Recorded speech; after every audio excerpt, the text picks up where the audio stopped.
And we are live. Welcome back to Takes by Fans. We got a great show for you today. As always, we are live every single day at noon Eastern. If you want to watch live, head over to takesbyfans.com/watch. If you want to watch but not live, head over to our YouTube channel, Takes by Fans. We post all of our shows and clips of the show there on a daily basis. And if you just want to listen, we are on podcasting apps, Spotify, Apple Podcasts, Google Podcasts, iHeartRadio. So however you want to watch or listen, we've got you covered in multiple ways. Alrighty, today's a big old Friday, folks. We have to make our official picks for Week 15 in the NFL and try to get that coveted, elusive 6-4-6. Just came up inches short last week, only going 5 of 6. So making our official picks. Today on the show, we've got to break down the game that kicked off Week 15 in the NFL last night. Chiefs at Chargers, and what a wild game that was. Explosive second half. Brandon Staley doing classic Brandon Staley things, going for it on fourth down 4 times in that game. And unfortunately, they come up with the loss. So there's a lot to talk about there, folks. We'll get into it. There's a lot of stories that we have to kind of cover, that were kind of sprinkled in throughout the week that we'll touch upon.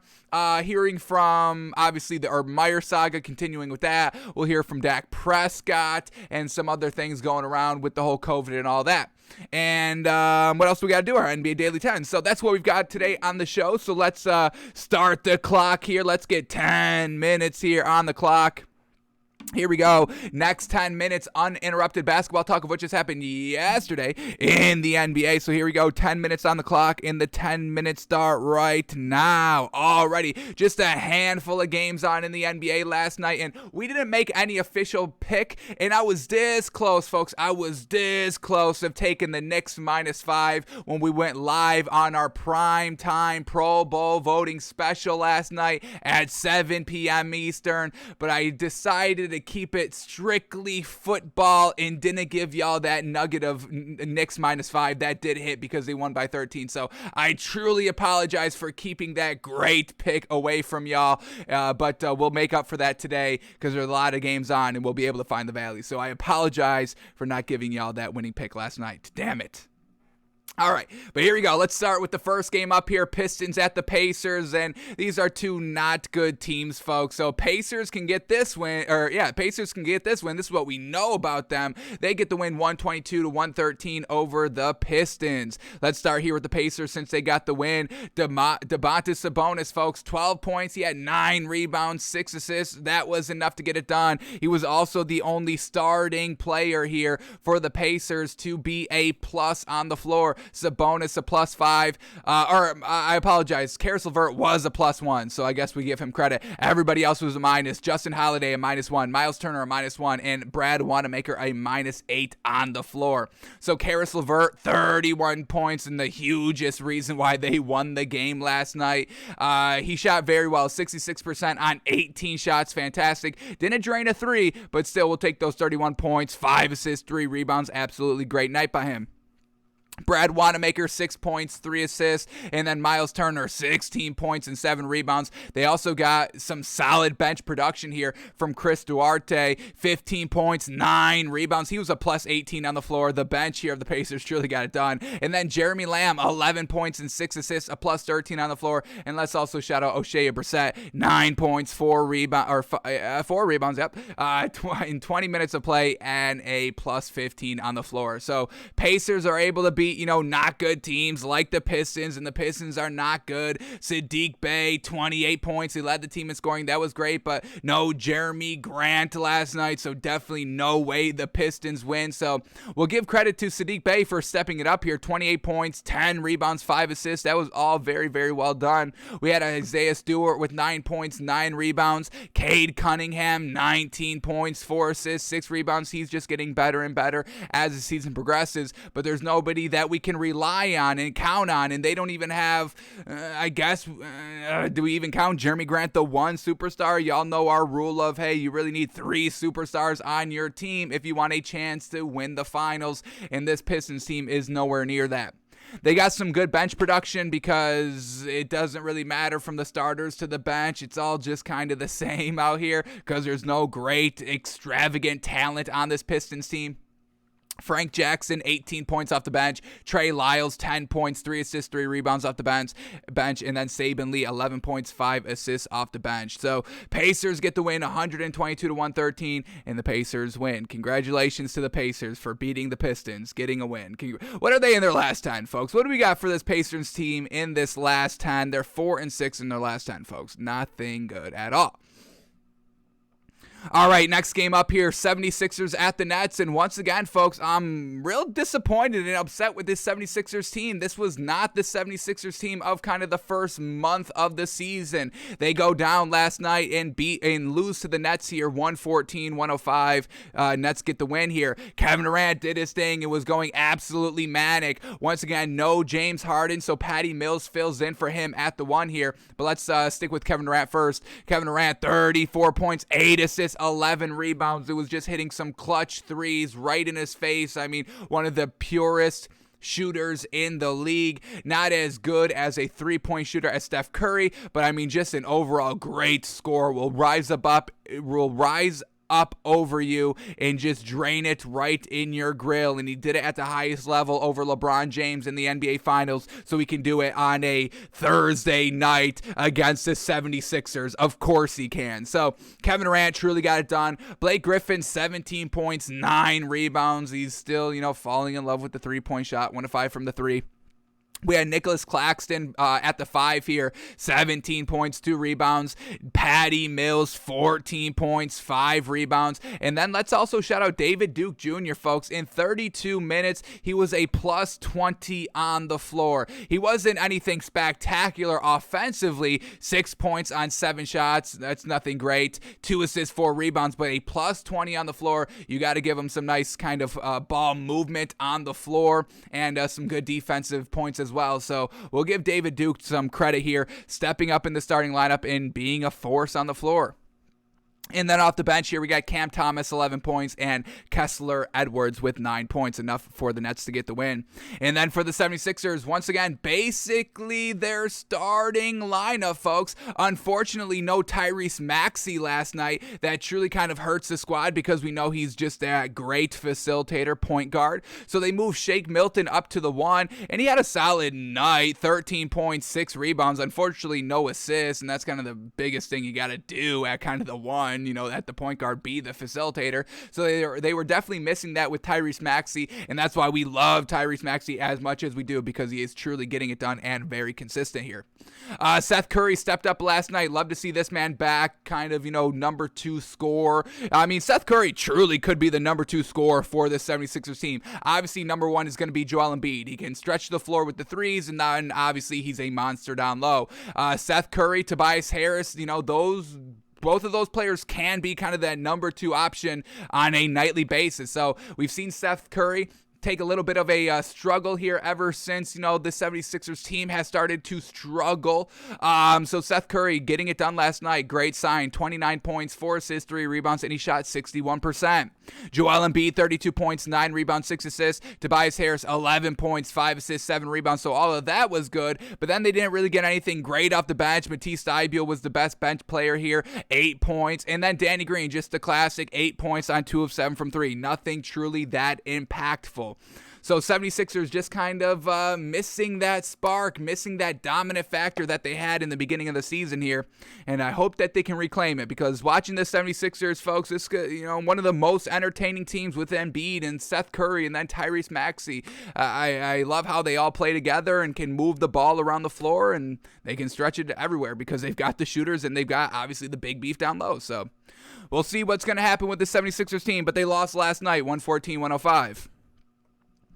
All right, then we get the Knicks at the Rockets, the game we should have bet last night. Darn. Knicks get the win. They covered the 5. All that was good. Knicks win 116-103. And once again, folks, this Rockets team is not good. Yes, they got hot. They got, 7 straight, but Daniel Tice is still playing, folks. So, of course. And Daniel Tice was the leading scorer for the Rockets last night. So, of course, they're not going to win, folks.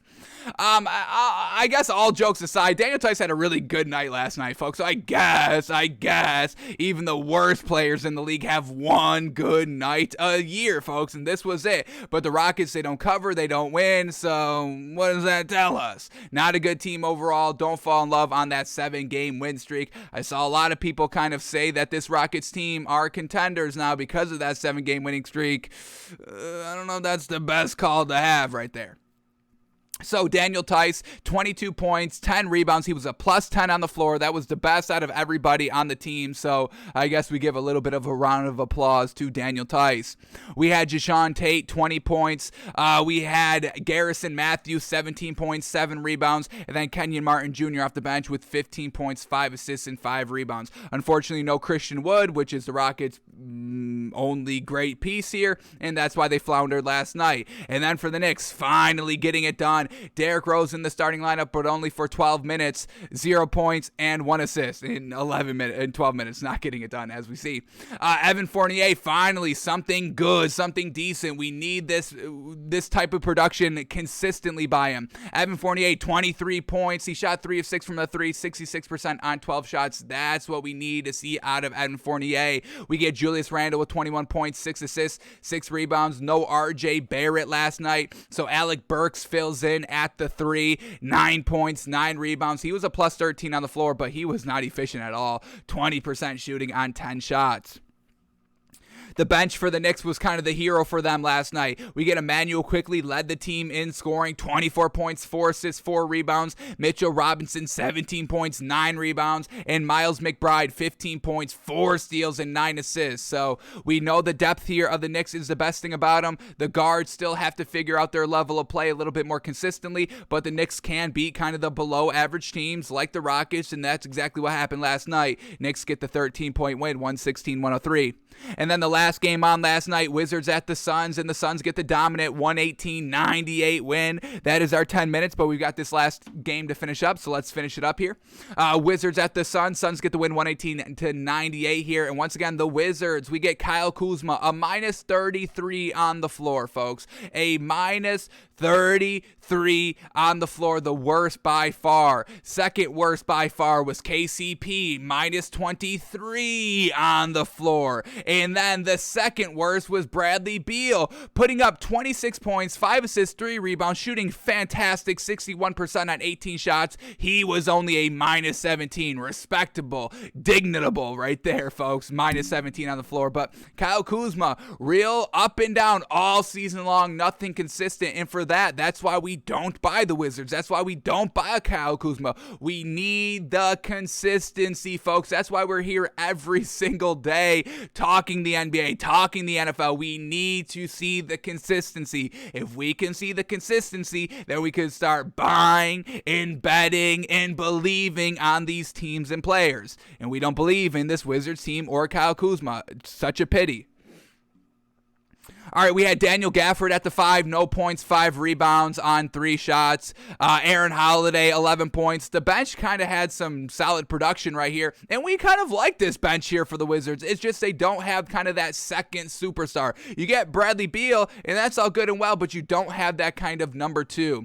But off the bench here, Raul Neto, 11 points. Denny Avdija, 14 points, 4 assists, 4 rebounds. And then our man Montrezl Harrell, 12 points, 7 rebounds. Fantastic. So we'll see what happens with this Wizards team as they progress, but it's just nothing great. And then for the Suns, continuing on their dominance with no Devin Booker. You love to see it. Landry Shamet still filling in at the 2 for Devin Booker. Was the second leading scorer for the squad, 16 points. Leading scorer, can you take a guess? Take a shot at the dark, folks, of who was the leading scorer for the Suns last night. Are y'all ready for this? JaVale McGee, 17 points in only 15 minutes. Amazing. And everybody was getting it done for the Suns last night. We had 1, 2, 3, 4, 5, 6, 7, 8 players all in double-digit scoring. And I'll tell you, folks, if that ever happens, you're winning 9 times out of 10. And I would kind of say 10 times out of 10. McCall Bridges, 11 points. Jay Crowder, 10 points, 4 rebounds. DeAndre Ayton, 15 points, 10 rebounds. Landry Shamet, like we said, 16 points. And then Chris Paul, 12 points, 6 assists, 5 rebounds. Off the bench, Cameron Payne, 11 points, 5 assists. JaVale McGee, 17 points, 8 rebounds, and only 15 15 minutes. That's absolutely amazing, folks. And then Cameron Johnson, 13 points, 5 rebounds. Everybody involved in this Suns team, everybody getting it done. And that was the reason for the big 20-point win, 118-98 last night. All right, so that was all the NBA from last night. Let's see if we can make any money on the NBA tonight, folks. I'm feeling good. Where is the value? What do we got? 1, 2, 3, 4, 5, 6, 7, 8, 9. 1, 2, 3, 4, 5, 6, 7, 8. 8 games on tonight, so let's see where the value is and see if we can make a little bit of money tonight, folks, and make up for that non-bet of Knicks -5 last night. That will haunt me forever, folks. Not taking that. Will always haunt me. All right, but here we go. Tonight's action. We got Heat at the Magic. Heat +7. Magic Heat -7, Magic +7 here. You know, this Heat team, you know, winning decently, being competitive without Jimmy Butler and Bam Adebayo. That's really impressive here. The Magic, though, we just can never bet on them. Besides Cole Anthony, there's just nothing great on this team. Now, what is making this +7 here for the Magic a little interesting is that Cole Anthony's coming off a really bad performance, so we could probably expect him to get it done, but Cole Anthony's a game-time decision, so just too much uncertainty here. Not a great line. We'll stay away from it. Next game up here is the Nuggets at the Hawks. Nuggets +3.5. Hawks only -3.5. I think I like that. If everybody's good to go here for the Hawks tonight, we'll definitely swallow the -3.5. There is no value in betting the Nuggets, folks. It's just Jokic. Yes, Jokic's very, very good, but they don't have that number 2. Aaron Gordon is not the number 2. You need to win games and be competitive in games consistently, folks. It's just not the man. It's unfortunate. So here we go for the Nuggets. We get Austin Rivers, a game-time decision, so we'll keep an eye out on that. And then for the Hawks, Bogdanovich is still out, but that's really all, folks. So, do we swallow the 3 here for the Hawks, folks? Man, oh man, it is looking appetizing. Clint Capella versus Jokic. I think Clint Capella can handle it a little bit down low. Trae Young just got engaged, so I'm sure he's going to be, you know, on cloud 9 in Atlanta tonight. I'm swallowing the 3.5 here, folks. Hawks -3.5, loving the value. All right, next game up here is the Warriors at the Celtics, and this spread is not making any sense to me, so I'm assuming a lot of Warriors players are out. But here we go. Warriors -3, Celtics +3? What are you talking about? Easy peasy, Warriors, if everybody's healthy here. But let's see. Actually, it's just Jordan Poole is out. Wow, that's it. For the Celtics, we get Al Horford out, Jabari Parker is out, and Grant Williams is out. So one of their bigs, we know Al Horford is a huge piece of this Celtics offense, folks, and that's why we don't believe in the Celtics deep down the road, because they still are rocking with Al Horford in the starting lineup. So Warriors -3. What is this spread? What am I not seeing? I know no Jordan Poole. That's, you know, going to hurt the Warriors a little bit offensively. Jordan Poole's been fantastic from 3, just putting up that production offensively in the points department. But I mean, it's the Celtics, folks. Am I missing something here with the Warriors? Because this doesn't make any sense to me. But we'll take it anyway. Warriors -3. Damn. That seems like great value to me. I don't know if that's a sucker bet, but I'll take it. Warriors only -3. Absolutely fantastic. Alrighty, getting some good games here. Then we get the Bucks at the Pelicans. Bucks -2. Pelicans +2. Everybody good to go here for this Bucks team. What do we got here? Brook Lopez is still out. Chris Middleton, a game-time decision. Giannis is out. Ooh, and this is the big kicker right here of why we have to stay away from the game. Bobby Portis is out. That's fine that Brook Lopez is out because Bobby Portis fills in for him, and he's absolutely fantastic doing so. But now you don't have Bobby Portis, and you don't have Giannis. Who's going to be playing the big here? Who's going to be playing the big? I'm staying away from this one. And then for the Pelicans, Kira Lewis, he's out for the season like we know, and everybody's good to go, basically. So Valanciunas may be able to get it done tonight, folks. And honestly, let me play around. Let's play around for a second here. A potential prop bet. Can we do game props? I want to see the rebounding totals for Valanciunas, because if we get like 12 or less, I think that's a great prop bet value. Can we do that individually? Player props. Let's quickly see if we can play around with this. First field goal, definitely not doing that. But Jonas Valanciunas of the first field goal at +500. I'm kind of liking that. I think Valanciunas could absolutely eat up tonight, folks. All right, so what do we got? I want Valanciunas rebounding numbers. Anything like that we can find. Valanciunas plus 25 points. I don't know. Jonas Valanciunas, 25 plus points and 14 plus rebounds. I just want the rebounding numbers, and it doesn't look like we are going to be able to just get the rebounding numbers. Unfortunate. So, hang on. No, we found it, folks. Hang on. We just found it. Here we go. Jonas Valanciunas over 13.5 rebounds at plus 105, folks. I know we just set the number at 12, but I'm just going to go for it, folks. I think Valanciunas is going to be absolutely monstrous on the boards. No Bobby Portis, no Brook Lopez, no Giannis, so no beef down low for the Bucks. No kind of opposition for Valanciunas to be bodying down low. And Valanciunas has been absolutely dominant this entire season when he's by his lonesome out on the floor. So, Pelicans at home, stars are aligning. The odds are plus 105, so fantastic there. Over 13.5 rebounds for Jonas Valanciunas tonight, folks. We are getting into the prop business as well, folks. We're taking spreads and props tonight. I'm loving the value tonight in the NBA. All right, and we still got 4 more games to talk about. Man, oh man, this could be something, folks. This could be a big old money-making night. We already got a 3-team parlay. Let's see if we can keep it up here.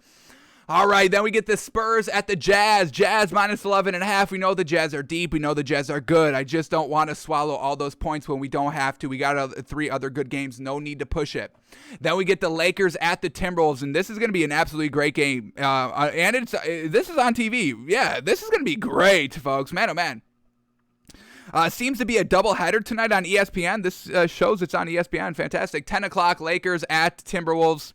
LeBron, game time decision. Russell Westbrook is out, and Anthony Davis is a game time decision. For the Timberwolves, everybody is good to go. So the Timberwolves minus 2.5 there, looking like extremely good value as long as their big 3 are on point. I think we'll stay away from it, though, and just enjoy the game.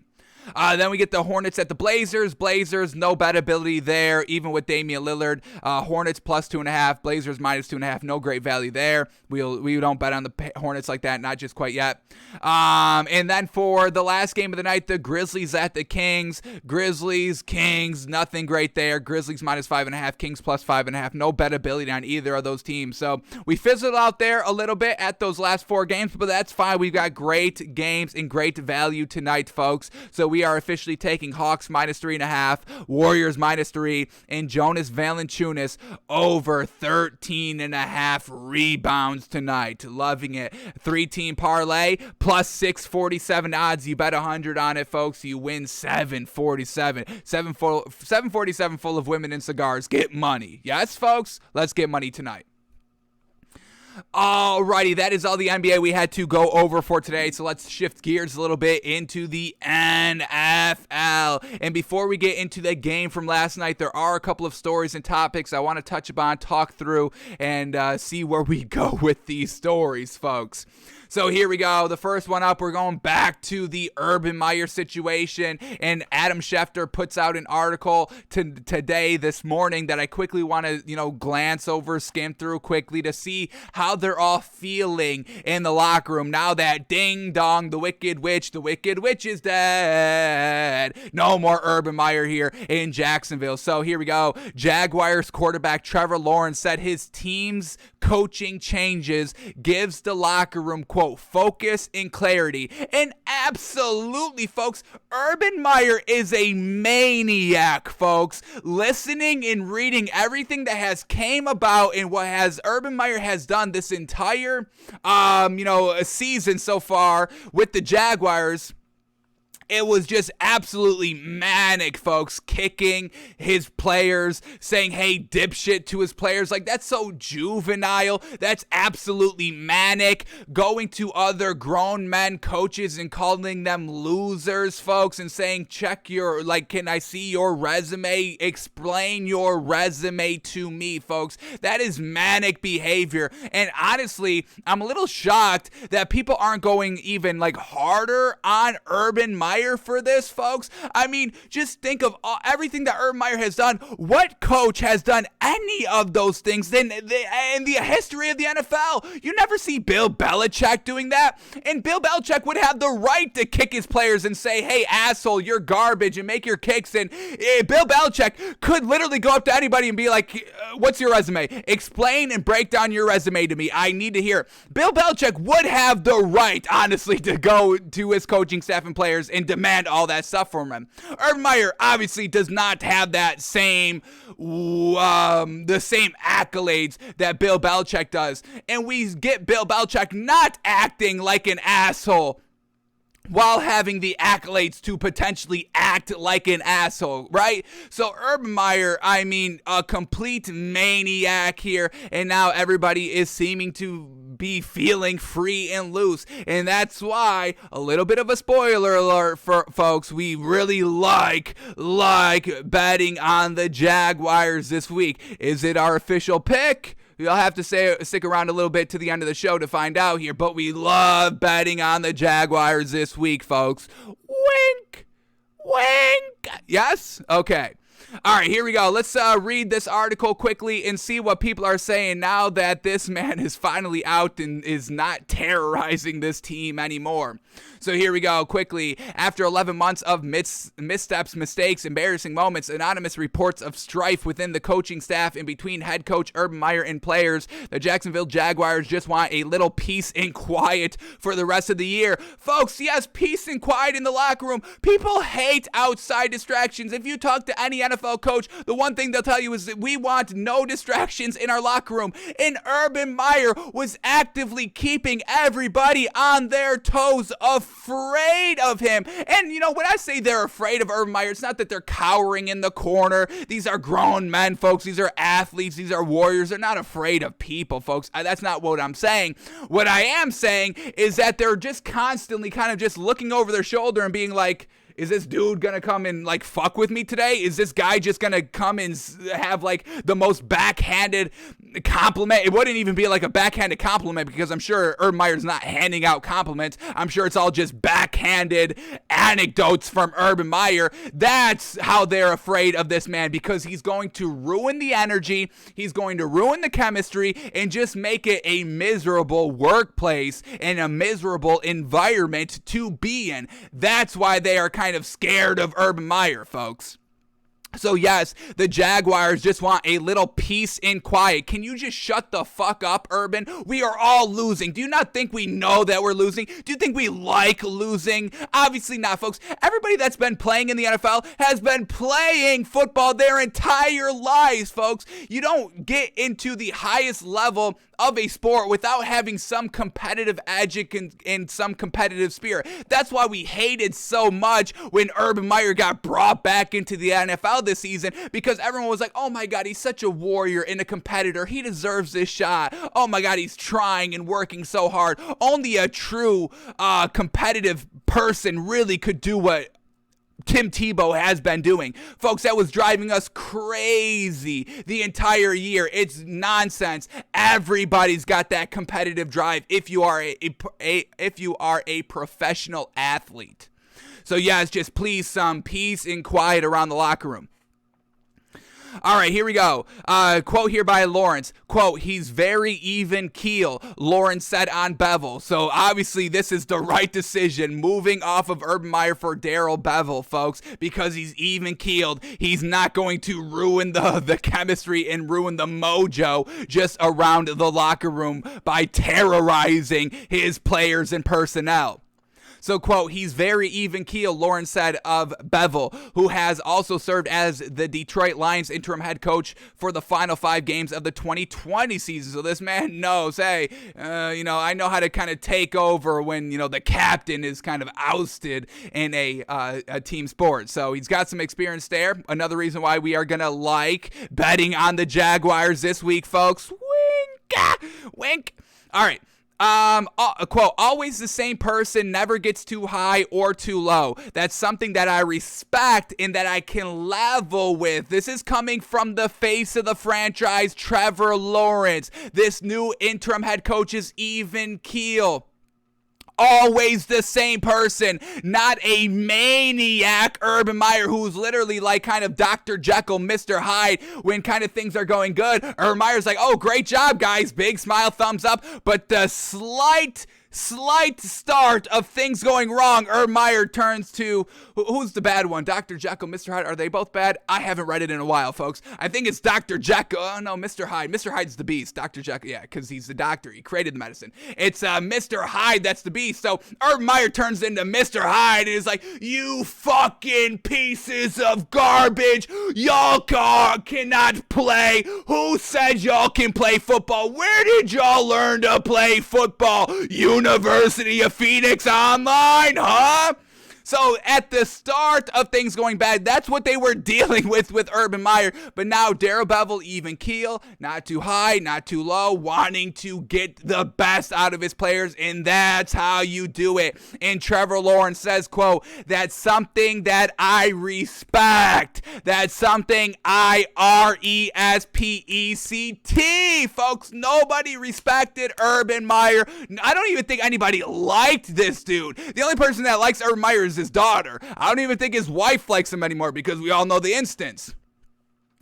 So Trevor Lawrence respecting Darrell Bevell, folks. And I can level with that. Level-headed, even-keeled, that's what it takes to win a championship. You can't be a maniac and get to the Super Bowl. Name me the last head coach who was a maniac that won the Super Bowl. John Gruden, but that was a special case because, you know, he inherited that good Bucs team, yeah? And John Gruden was still a maniac with the Raiders, and that's why they were still trash. So we are getting maniac coaches here at the NFL, and those need to be kind of cut out as soon as possible.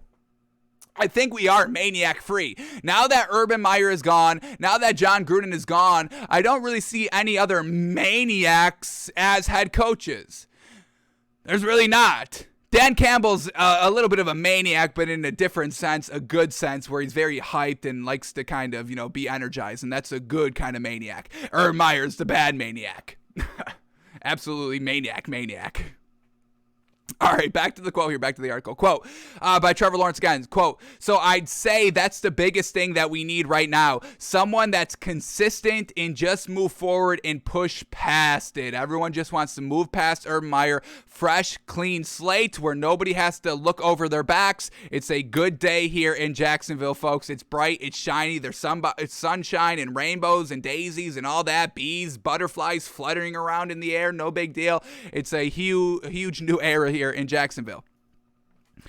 All right, back to the article. Quote, there's certainly a lot to push past the hiring of strength coach Chris Doyle, who was accused of making racist remarks and bullying black players at Iowa. Videos of Meyer behaving inappropriately with a woman that was not his wife in a Columbus, Ohio restaurant and bar. The failed Tim Tebow. Okay, yes, we don't have to go through everything that he's done. We've done that in plenty the last couple of days here.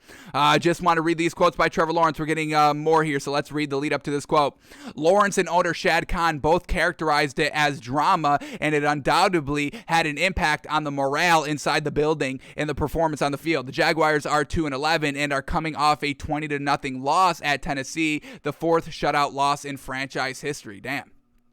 Quote by Trevor Lawrence, quote, I wouldn't believe you if you told me this is how the year was going to go. I think the coaching change brings a little bit of clarity to the guys in the locker room. I wouldn't say relief, but I would say just bring some clarity and some direction moving forward. I'll say it for you, Trevor Lawrence. It brings the relief, the sigh.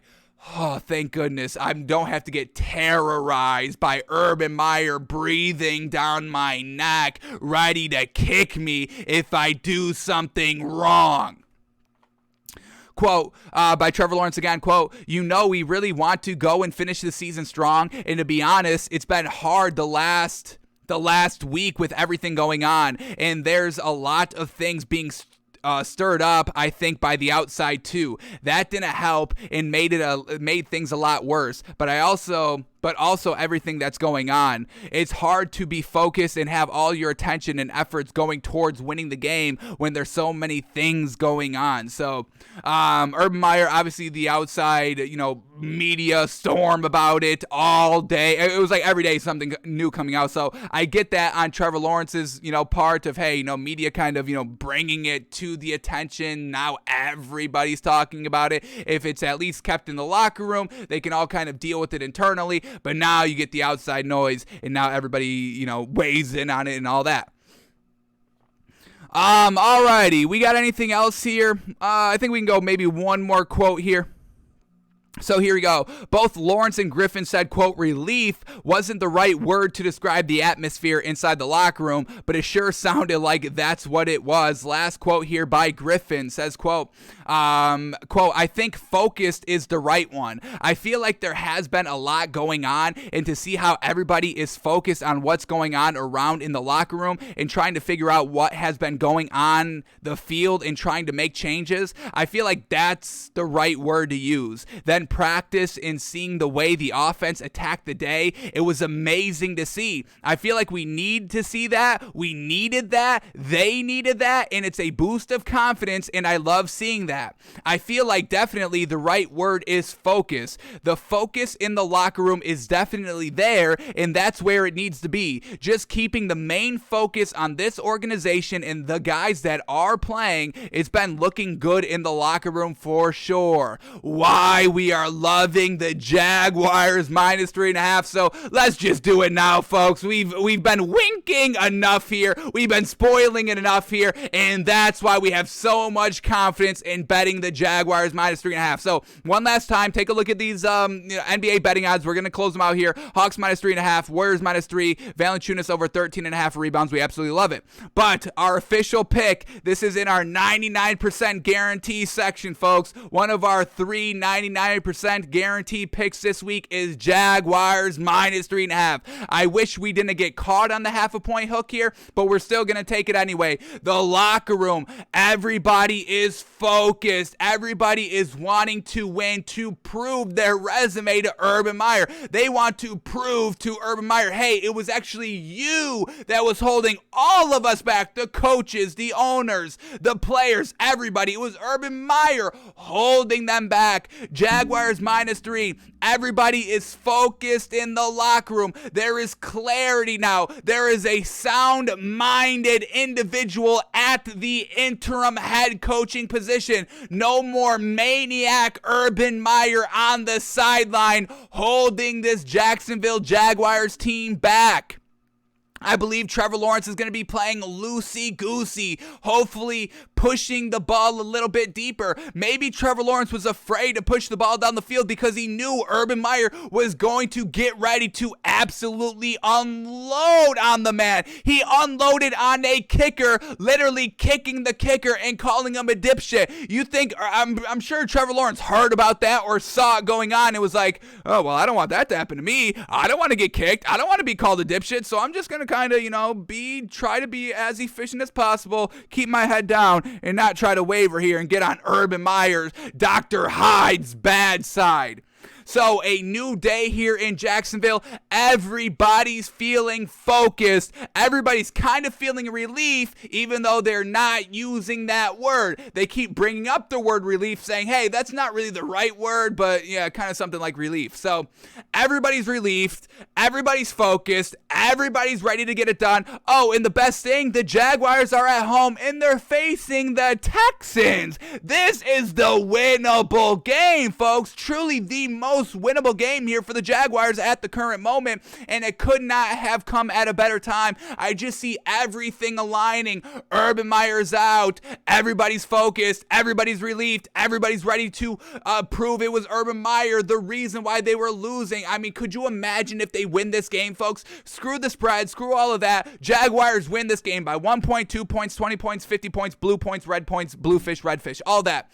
The Jaguars, the players themselves internally would be like, see, it was Urban Meyer, and they would be so, I don't even know, they would be so liberated. The Jaguars, every single Jaguar player would be so liberated if they could just get the win here and just look at Urban Meyer. Don't say anything. Just look at Urban Meyer because they all know what they're all thinking. It was that jackass, garbage leader, and maybe a little bit of a garbage human being that was holding this team back. Jaguars minus 3.5.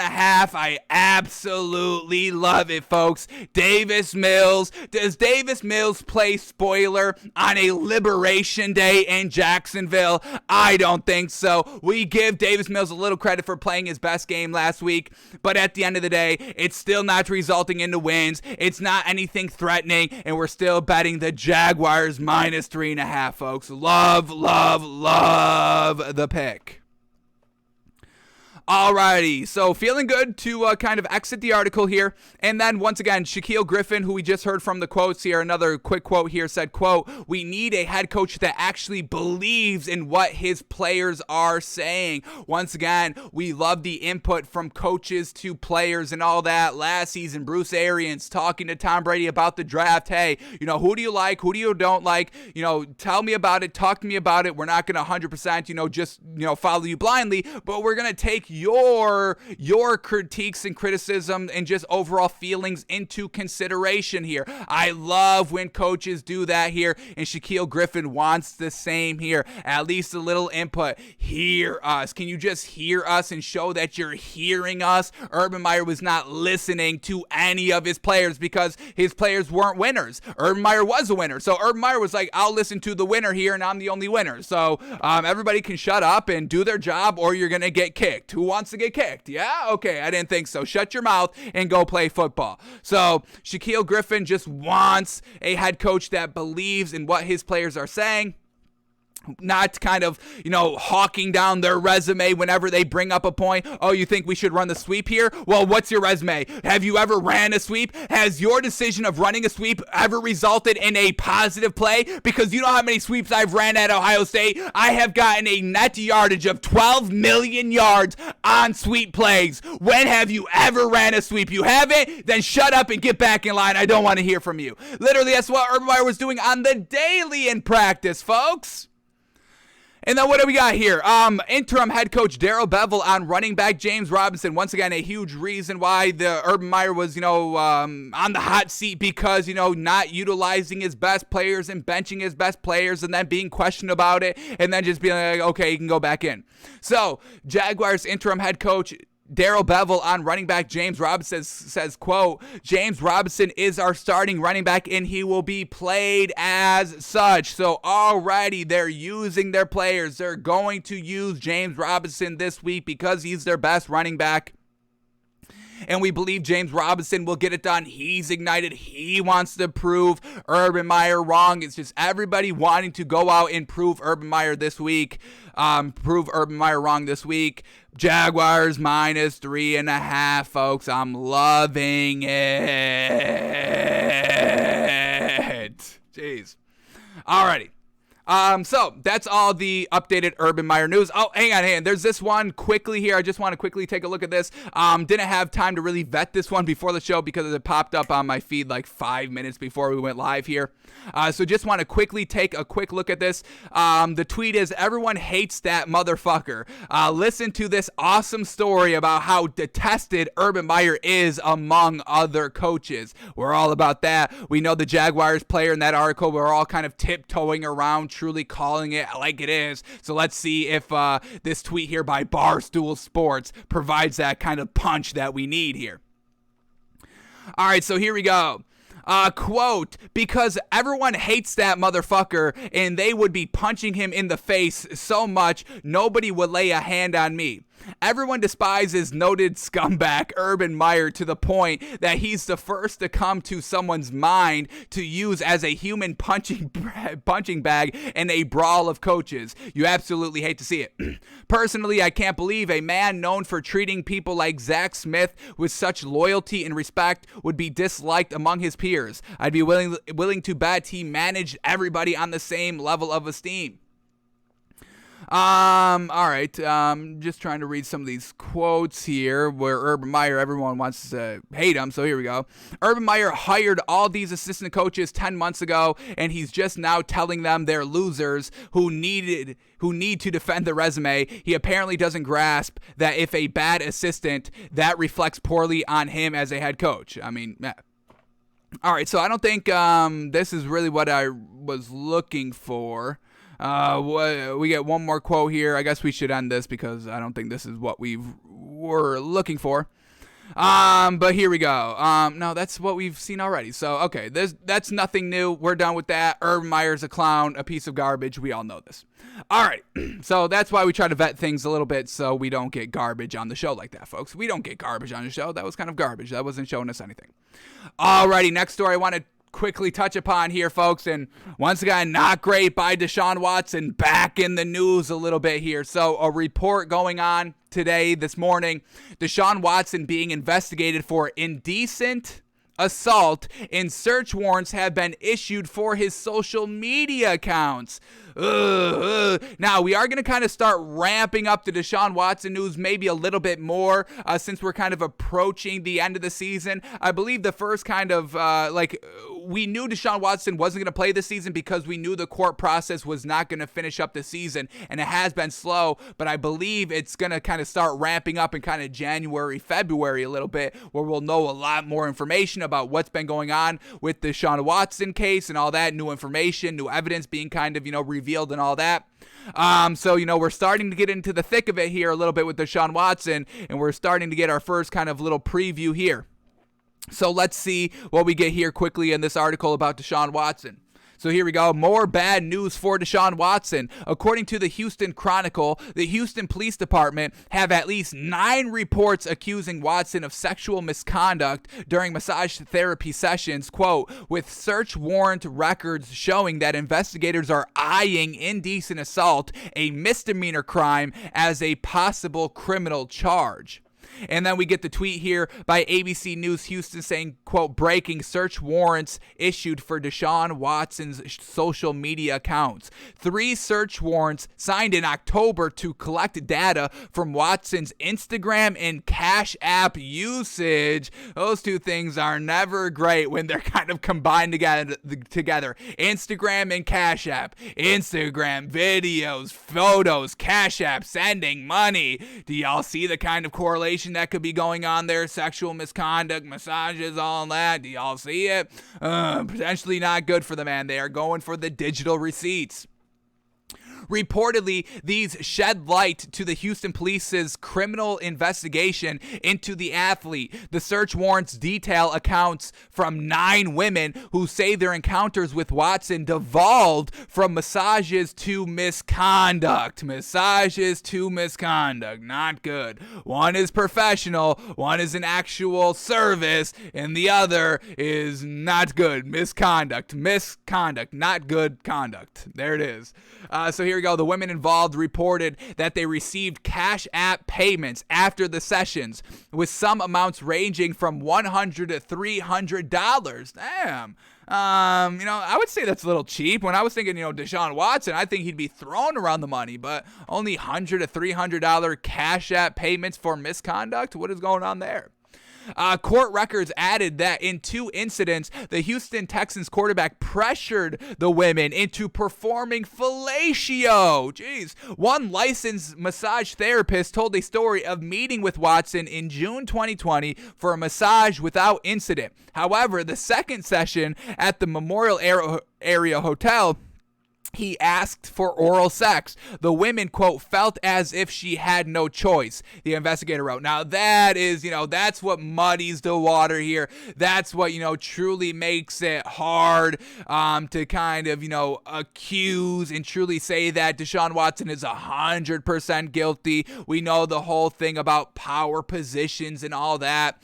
But, at the same time, you do have to stand up for yourself and say no. And I know it's hard. I've never been put in in that position, and I'm a man, so I probably won't be put in that position, so I can't understand it to 100%, and I get that, and I understand that, and that's what makes this case so hard. So we'll truly see what kind of comes out as we progress through this lawsuit and the investigation and all that, but it's going to be real hard, and it's not going to be cut and dry, I don't think, and everybody's going to be talking about it because that's what people do, especially in courtroom drama. We've just had a ton of trials the last year. I mean, it's been filled with trials. Y'all see social media. Y'all see how people talk about things, so this is probably going to be one of those things, folks.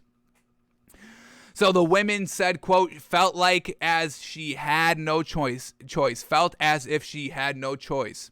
Watson allegedly did the same thing to another woman at the same hotel in December 2020. Quote, Watson expressed to her that he wanted to support her small business, the investigator continued. The investigator added that the oral sex happened and then Watson proceeded to masturbate.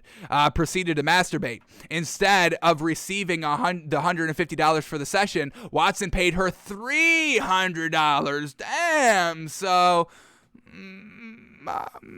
is it okay to make Smurfy jokes about this? I don't know, folks. I don't want to get canceled like this. I mean, just to watch somebody masturbate, you get like another $200 bonus. I would say that's pretty good. No.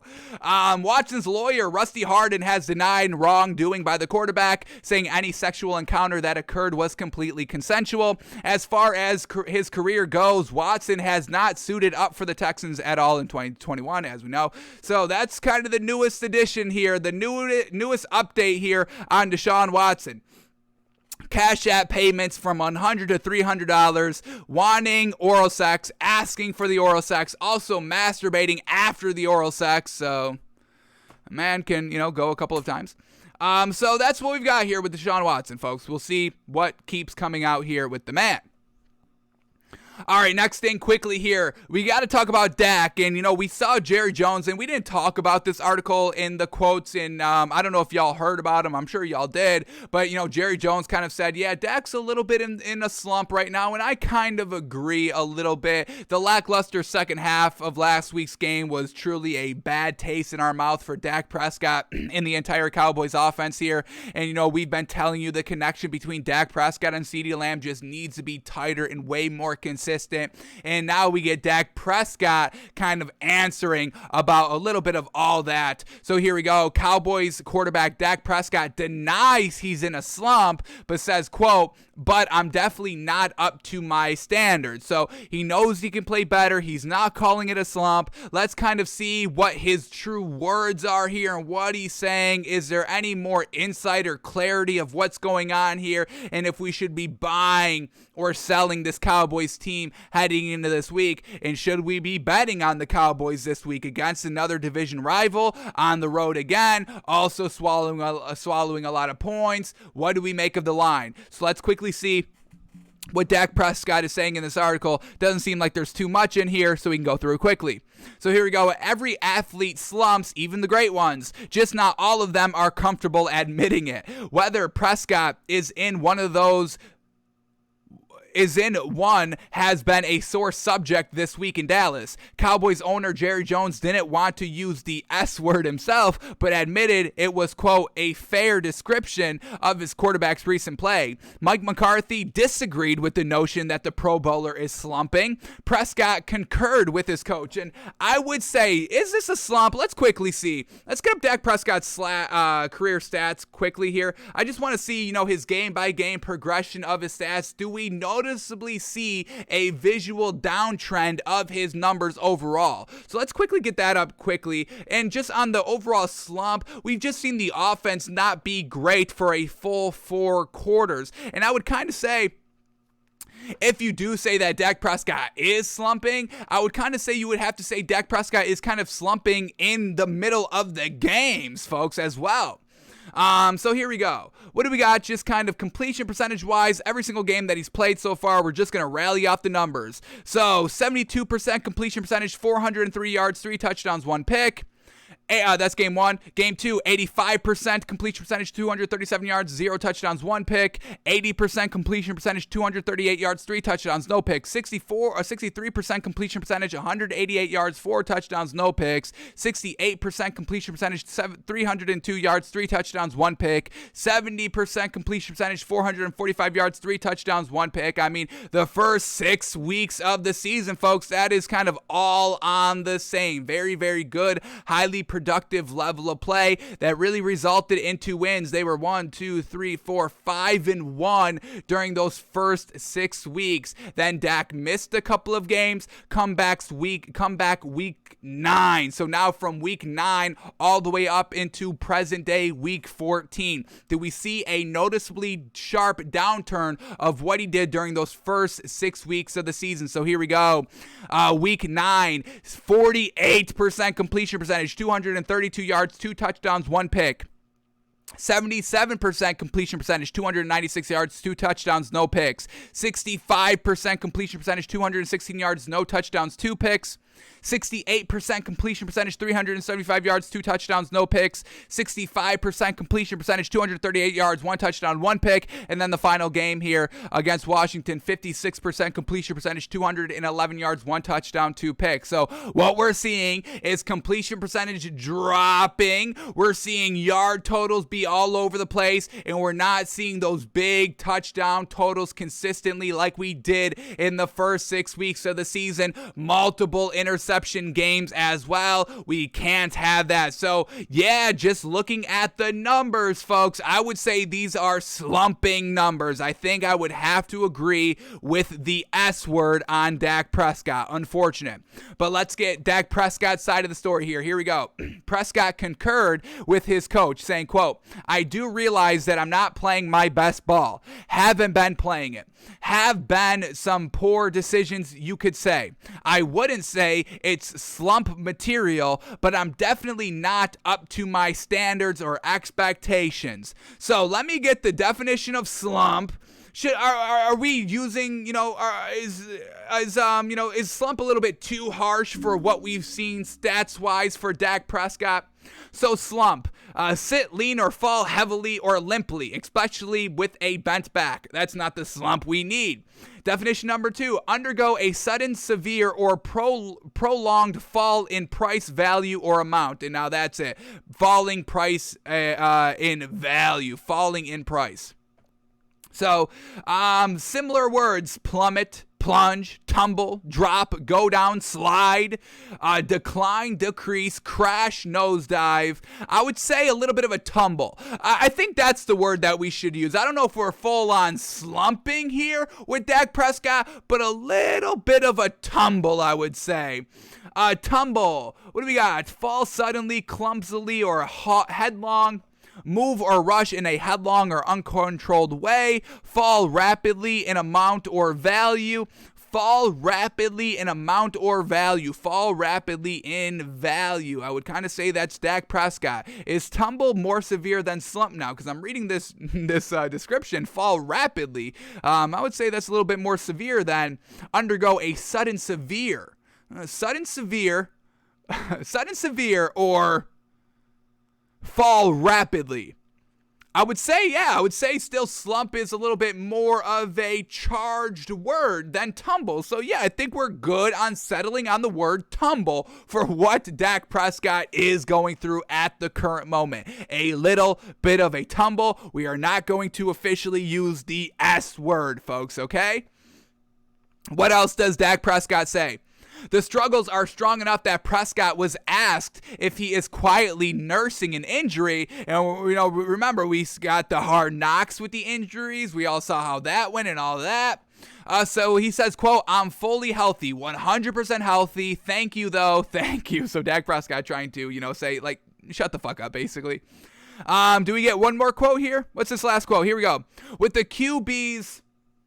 And they blank out the word. With the QBs SL blank blank, and that's kind of, the slump word, but we're not using slump, we're using tumble. So with the QBs slide has come a fair amount of criticism.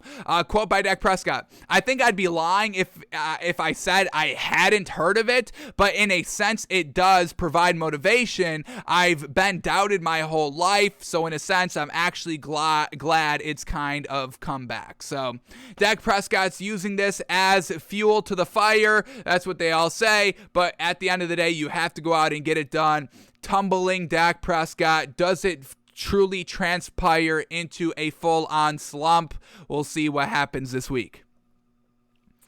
All right, those are all the stories that we had to cover quickly here, but now let's talk about some COVID, because obviously that's been wrecking havoc here. So we get Case Keenum has tested positive for COVID-19 for the Browns, so no Baker Mayfield, no Case Keenum, so now it's going to be Nick Mullen starting this week for the Browns. Not good. Browns also have 4 other defensive players that tested positive for COVID-19, bringing the total Cleveland players with the COVID-19 positives with 20 players tested positive for COVID-19 for the Browns. So definitely stay away from betting the Browns this week. They play tomorrow, Saturday at 4:30, folks. Raiders at Browns. Browns plus 3.5. Stay away from this one. We are not taking this pick. Way too many COVID cases. And then Baker Mayfield kind of speaks up about it. He takes to Twitter. Never anything great to take to Twitter to. But Baker Mayfield on Twitter says, at NFL, make up your damn mind on protocols. Showing up and making only 3 teams test. Also, you can keep the game as scheduled to make money. Whoa. Accusing people of making money, that never really goes good. Accusing people of kind of putting health aside to make money, never great there. So Baker Mayfield taking on the NFL in public, folks. Real interesting. We saw LeBron James kind of, call out the NBA, but he did it a little cryptically, did it at the NBA and just said something's fishy with fish emojis all over the place. Baker Mayfield getting straight to the point. NFL, make up your damn mind on protocols. Showing up and making only 3 teams test. Also, you can keep the game as scheduled to make money. Ooh, so Baker Mayfield a little fired up about all the COVID positive cases in Cleveland here, and I think he has a little bit of a right to be upset here, trying to make the playoffs, trying to get the big contract, trying to save his face, trying to just make everything work here, and COVID is actively holding this team back a little bit. So we'll see how this progresses as well. Then for Washington, and this is going to keep us away, and this is a little bit of a spoiler of our picks. We're going late here today in the show, but a little bit of a spoiler in our picks, folks. We were loving Washington plus 9, and y'all heard us say that yesterday when we predicted and reacted our first time looking at these Week 15 lines. Loved Washington plus 9, but now Taylor Heineke is out with COVID-19, and we already knew Kyle Allen was also out with COVID-19, so now they're going third string backup quarterbacks here for Washington. So the plus 9 for Washington balloons all the way up to plus 12, and it's still not good value. So if Taylor Heineke was playing this week, I would have took the Washington football team plus 9 points. Unfortunately, that is not happening anymore. And then some good news here.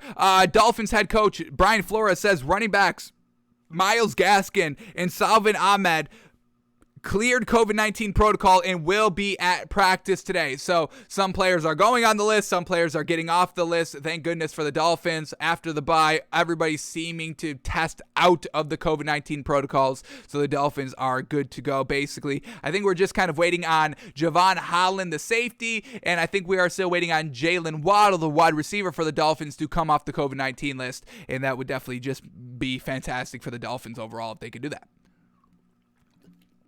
Alrighty, those are all the stories that we had to go over and touch upon in the NFL. So now let's shift gears a little bit here to the Thursday night game from last night and start talking about it. So here we go. Chiefs at the Chargers in a great game overall. 29 points scored in the fourth quarter. And what's up with that? All these crazy kind of fourth quarter large scoring totals. And then we also got, just kind of mid-game, big scoring totals. That second quarter Bears-Packers game where everybody was putting up the points. Scoring is infectious. And, we all know you can score just like that here in the NFL. The fourth quarter was no different. Final score, Chiefs get the overtime win, 34-28. They get the ball first in overtime, and Travis Kelce does his thing, folks. And we'll talk about Travis Kelce in a second, folks, and it's great. The stats are great. Can't wait to watch it. We will watch his highlights, every single catch by Travis Kelce. Man, oh man, we got to watch those highlights, absolutely. But the main thing, obviously, to talk about here is Brandon Staley, folks. Rides going for it on fourth down all the time, often as heck, and we don't know what to make of it, folks. I know we just said this week. Let's kind of track what we've said about Brandon Staley so far. At the very beginning, we knew he was very aggressive, and we really did not like it, and we kept not liking it, but they kept kind of winning. They have an 8-5 record heading into this game. 8-5, right? Yeah, because now they're 8-6. That's 14. This was week 15. So yeah, they were 8-5 heading into this game. So it was getting it done. They were winning. They were moving the ball. We just didn't love how aggressive he was in the fourth quarter. We really didn't like that. But then the last kind of 2 weeks, we changed our tone a little bit, and we let just this man live. We were just going to let this man live. We weren't going to kind of knock him for it. We weren't going to villainize him for going for all these fourth downs over and over and over again. I just still want him to reel it in a little bit. 4 fourth down attempts last night, and I've got no problem with you going for it on fourth down, but let's get a little bit more situational with it. This first drive, the very first drive of the game, ends on a fourth down attempt, folks.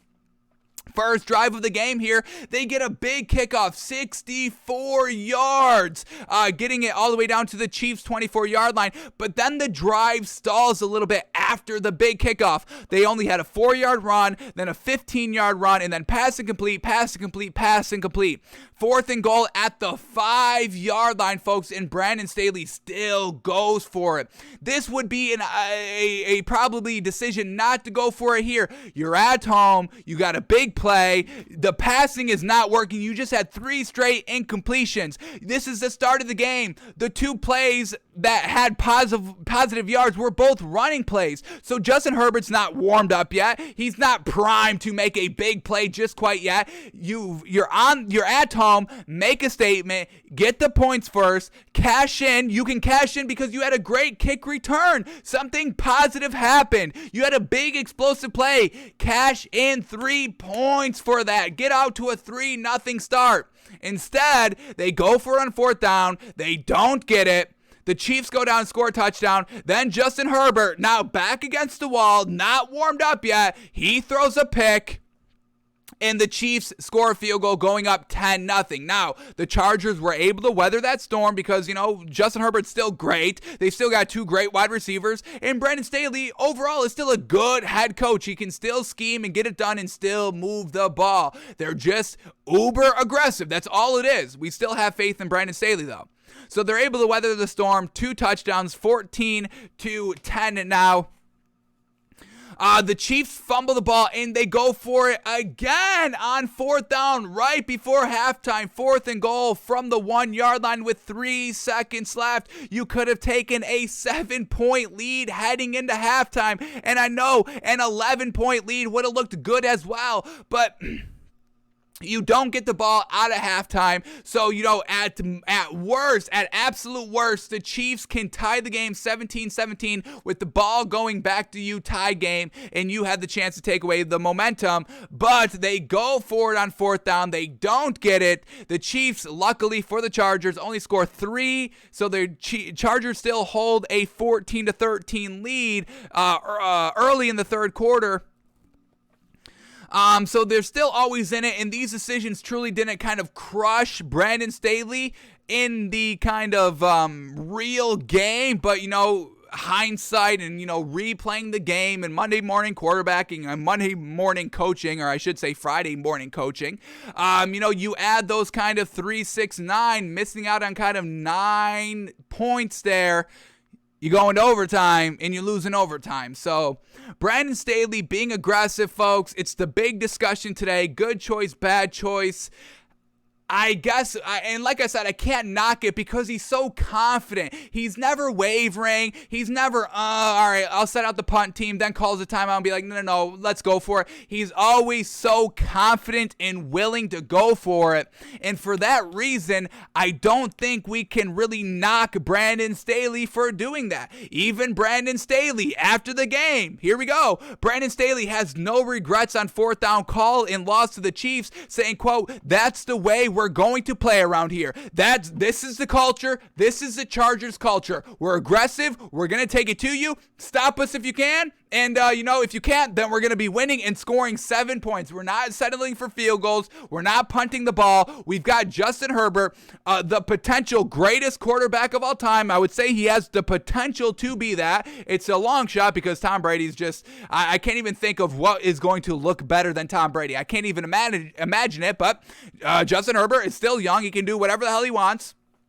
So potential, I've got the greatest potential quarterback of all time, 6'6", beefy, the prototypical quarterback size, folks, exactly Justin Herbert. Big, strong, beefy, cannon of an arm, can utilize his legs, cerebral, smart, all of that. So Brandon Staley being unapologetic here, and I think I respect the heck out of him. This could have been the easy game to waver and be like, yeah, we should have taken the field goal here, and here. We would have won the game. We would have had 2 possessions lead, all that. But no. That's the way we're going to play around here. Setting the tempo. They brought in Brandon Staley to win the close games. If they wanted to keep losing the close games, they would have still had Anthony Lynn as the head coach, or they would have got another kind of a little bit of a puss head coach that isn't as aggressive as Brandon Staley. So I still think I'm keeping it that we are not going to knock Brandon Staley, and in Brandon Staley we trust on the fourth down calls. We are just going to have to live and die by the fourth down conversions. That's what the Chargers are. Now, the Chiefs try to get a little like that. They did go for it on fourth down once.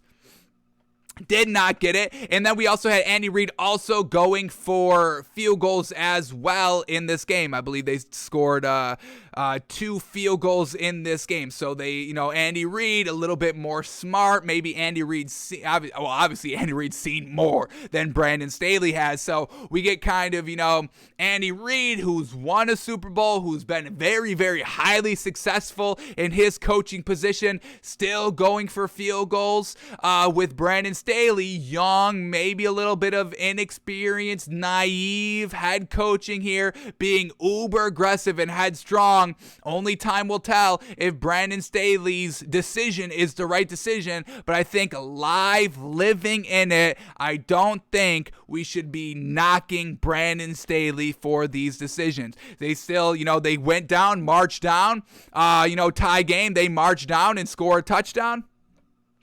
They have a 7-point lead now, and then, unfortunately, the defense gives up a 75-yard drive to Kansas City to tie up the game and force overtime. So it's not like, all these decisions by Brandon Staley, led to the Chargers getting blown out, and it took a comeback from behind, approach there in the fourth quarter to make the game competitive. No, they were kind of actively leading this game after getting down 10-0. This was the scoring from the get-go. I guess we should just start from the beginning. We get 7-0 Chiefs, 10-0 Chiefs, 10-7 Chiefs, 10-14 Chargers, 14-13 Chargers, 21-13 Chargers, 21-21 tie game, 28-21 Chargers, 28-28 tie game, and then 34-26 final score. Chiefs get the win. So really close game. Chargers able to come back down 10-0, able to get some solid leads, able to kind of, put the pressure on the Chiefs. But at the end of the day, it's Patty Mahomes, it's Travis Kelce, it's Tyreek Hill, and it's a good coach in Andy Reid. So overall, our opinion, Brandon Staley, we are not knocking this man. I just want to quickly see any other good quotes here in this article very, very quickly. This is a big one right here. So here we go. By Brandon Staley, quote, From where my mindset is, I know that the quickest way to win a game like that is to score touchdowns, not field goals, especially considering who's on the other side, and that's absolutely it. Patrick Mahomes can flip it just like that, like we saw him flip it just like that last game, 10-0, really easy like that. Quote, to me, when you feel like you're in an advantage situation, when you don't feel like it's a gamble and you feel like it's an advantage for you, then that's going to be our mindset. I don't think that any decision that I made tonight was a gamble. We felt like it was an advantage situation for us. That's why we did it. If we didn't feel like that was the case, then we would have kicked a field goal or we would have punted. That's the way we are going to do things around here. I know that our team embraces that mindset. We're going to continue to do it every game we play moving forward. And now that's the biggest thing right there by Brandon Staley that's truly making us say, hey, we're siding with Brandon Staley to be this aggressive, saying, I know that our team embraces that mindset. When you've got a head coach that is so confident in your ability to get it done, that's infectious to the team. The team buys into the coach, and because the team buys into the coach, the team just buys into the game. They all buy into each other, and they will do whatever it takes to win the game. So I love that right there, a true player's coach. I mean, we were all praising John Harbaugh for, discussing with Lamar Jackson real early on in the season, hey, Lamar, should we go for this? Even though, of course, they were going to go for the 2-point conversion, whatever it was. But it was active input by Lamar Jackson, it was active input from Lamar Jackson by John Harbaugh, the head coach, and Brandon Staley's doing the same thing here. So we still give the credit to Brandon Staley right there for being aggressive. We believe that's always going to be the right call. He's unapologetic about it. This is their identity, and for that, we are on the Brandon Staley train still. Alrighty, so the Chargers unfortunately come up a little bit small here. Let's finish off the Chargers numbers here, and then we will get into the greatness that we saw by Patty Mahomes and the Chiefs. Alrighty, so here we go. Chargers, Justin Herbert goes 22 of 38 for 50. Is that right? 57% completion percentage? Damn. 22 of 38. Jeez. 236 yards, 2 touchdowns, that one pick. Really bad, but he was able to overcome it. All right, Justin Jackson, 13 rushes for 86 yards. Austin Eckler, 12 rushes for 59 yards and a touchdown. And then Justin Herbert took off 5 times for 16 yards and a touchdown as well. Who was Justin Herbert slinging the ball to? We had Keenan Allen, 6 catches for 78 yards and a touchdown. Mike Williams, 3 catches, 49 yards. Jared Cook, 3 catches, 32 yards. And that's what we love about Justin Herbert as well, alongside Brandon Staley's great offense here, is because they give it to the wide receivers. It's like every single week when we break down these Chargers games, Keenan Allen and Mike Williams are always the top 2 leading receivers. It's never the tight ends and the running backs, the dink and dunk game. Even though that this Chargers team has a really good kind of dual threat running back in Austin Eckler, who could, get like 8 targets a game, 8 catches a game for like 80 yards. That could be it. But they go to their strict receivers here. This is a prototypical passing offense here, and the Chargers, for the most part, get it done more than they don't. So we had Austin Eckler, 4 catches, 23 yards. Josh Palmer, 1 catch, 15 yards. Justin Jackson, 1 catch, 13 yards. Steven Anderson, 1 catch, 12 yards. And Jalen Guyton, 2 catches, 10 yards, and a touchdown. We also had Joshua Kelly fumble the ball. We had Justin Herbert throw the interception. So off the turnovers, off the interception here, results into 3 points for the Chiefs. And the fumble results in an interception thrown by the Chiefs. So they gave up 3 points on the turnovers, so the 3 points with the turnovers, the 3 points all over the place, potentially getting the field goals instead of, not getting it on 4th down, potentially change the shape of the game. But Brandon Staley still doubling down, and I guess we respect the heck out of it. Alrighty, now the Chiefs now. Patty Mahomes. Right, what do we say, folks? Patrick Mahomes, Lamar Jackson, Tom Brady. Doesn't matter what they do in this game. Interceptions, multiple turnovers, lackluster throwing. I mean, we've all seen, and I even overreacted to the bad, throws from Patrick Mahomes on the crucial 3rd downs and the 4th down.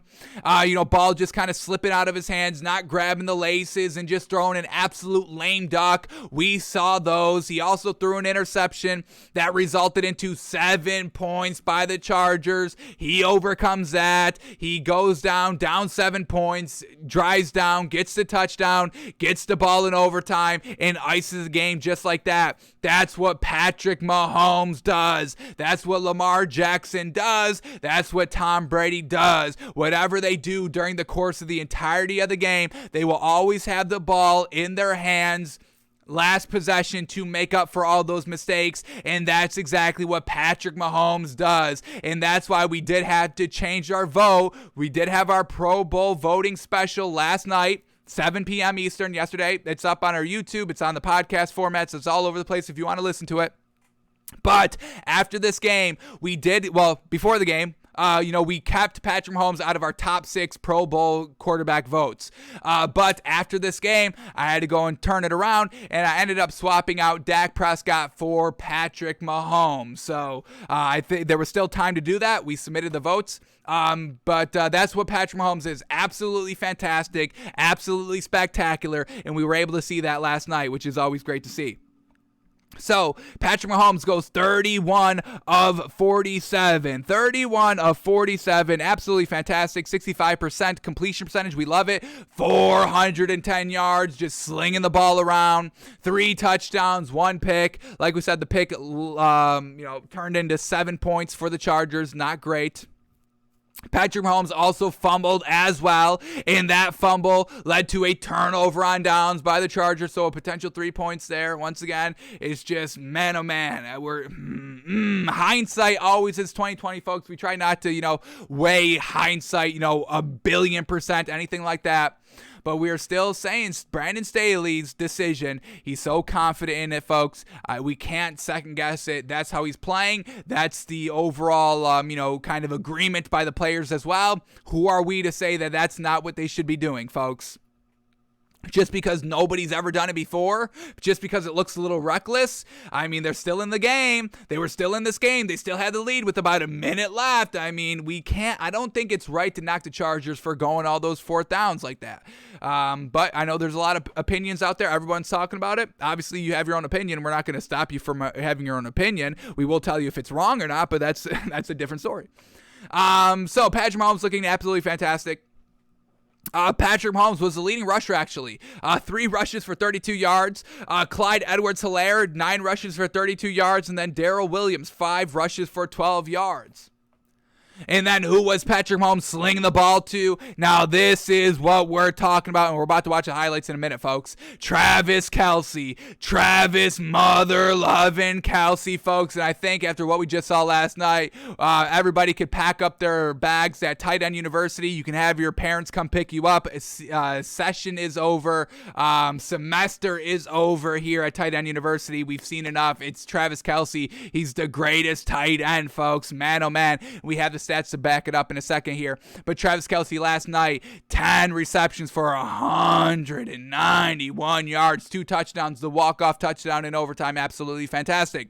Tyreek Hill, who I'm still calling is the best receiver in the NFL, folks. Number 1 receiver in the NFL is Tyreek Hill. Number 1 tight end is Travis Kelce, and they're both on the same team with one of the top 3 quarterbacks in the league of Patrick Mahomes. How unfair is that?